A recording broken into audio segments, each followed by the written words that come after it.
Kalau kita lagi trading, sebelum kita buka posisi, kita melakukan yang namanya analisa. Analisa itu bisa secara teknikal dan fundamental. Kalau teknikal secara price action, dan kalau fundamental, kita bisa lihat di kalender ekonomi berita-berita penting yang dirilis. Nah, salah satu data rilis penting yang ditunggu-tunggu oleh para traders adalah data NFP atau Non-Farm Payroll dari Amerika Serikat. Nah, berita ini penting banget karena bisa menjadi faktor penggerak market forex dan gold, terutama USD karena ini berita dari Amerika Serikat.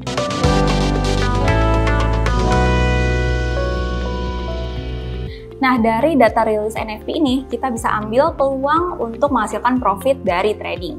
Jadi, kita mulai dulu awalnya. NFP itu apa sih? Nah, NFP atau Non-Farm Payroll adalah data rilis penting dari Amerika Serikat sebagai indikator untuk mengukur tingkat ketenagakerjaan di luar sektor pertanian. Nah, NFP ini penting banget karena bisa menjadi indikator utama untuk mengukur tingkat tenaga kerja dan kesehatan ekonomi di Amerika Serikat. Contohnya, data NFP yang dirilis meningkat dari bulan sebelumnya.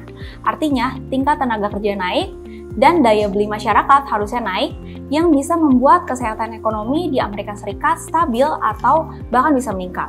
Tapi ada beberapa faktor yang perlu diperhatikan seiring rilisnya data NFP ini. Jadi, kalau misalkan data NFP-nya meningkat, atau tenaga kerjanya meningkat, apakah upahnya juga naik? Nah, kalau misalkan upahnya stagnan atau malah cenderung turun, ya daya belinya nggak naik-naik banget atau naiknya nggak signifikan, dan ini bisa mempengaruhi sentimen pasar.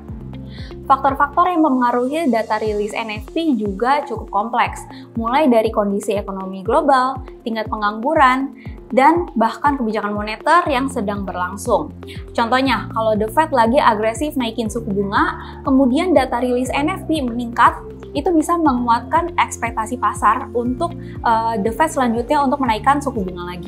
Tapi, kalau data NFP naik, tapi tingkat pengangguran juga naik, itu bisa bikin pelaku pasar ragu dan menghasilkan sentimen negatif yang hasilnya reaksi pasar nggak sesuai dengan ekspektasi. Jadi, sentimen pasar itu kunci loh, penting banget. Karena sentimen ini bukan cuma opini pasar tentang berita yang dirilis, tapi gimana respon mereka terhadap berita yang dirilis. Nah, respon ini bisa jadi dasar untuk memprediksi pergerakan harga selanjutnya. Misalnya, data NFP yang dirilis lebih baik dibandingkan dengan ekspektasi. Tapi, pelaku pasar ragu dengan pertumbuhan ekonomi. Hasilnya, ya harusnya dolar AS menguat. Tapi karena ada sentimen ragu dan negatif ini, naiknya jadi nggak sesuai dengan perkiraan. Jadi, sentimen pasar ini sering bikin pergerakan market jadi sulit diprediksi. Nah, terus gimana cara kita taunya sentimen market? Masa kita harus tanyain satu-satu berapa banyak orang yang trading di dunia ini?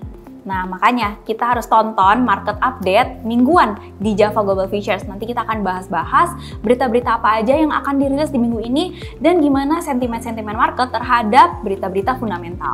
Oke, sekarang kita masuk ke contohnya. Nah, sekarang kita cek data ADP NFP.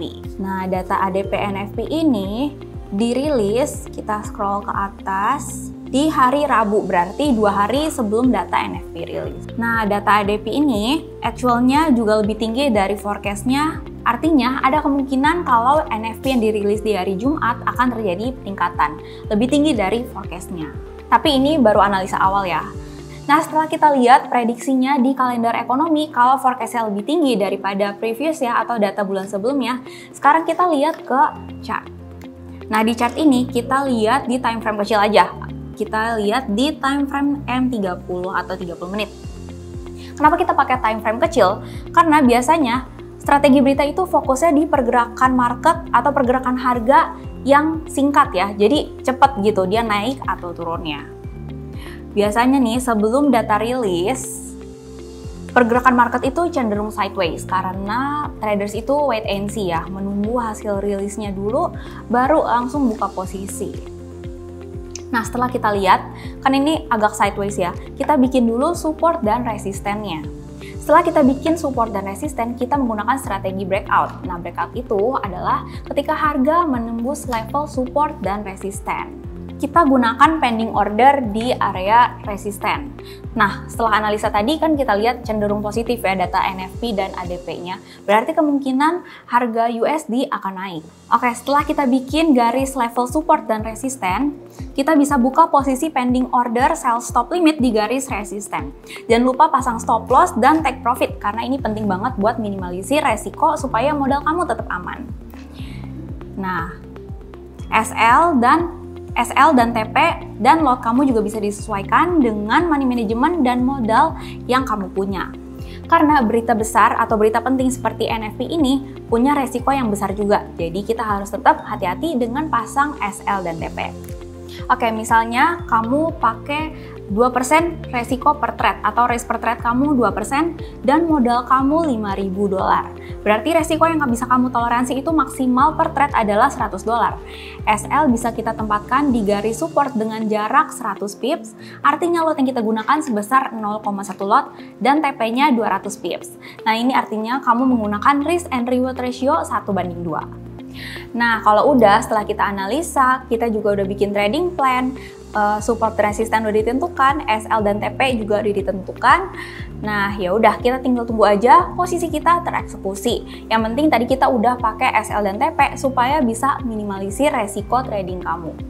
Jadi kuncinya di sini adalah disiplin.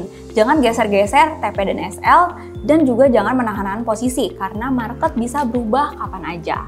Oke, sekian penjelasan dari aku gimana caranya trading menggunakan data rilis NFP atau non-farm payroll. Semoga bisa membantu kamu trading menggunakan data NFP yang dirilis setiap hari Jumat di minggu pertama setiap bulannya. Nah, kalau kalian masih ada pertanyaan, silahkan tinggalkan di kolom komentar.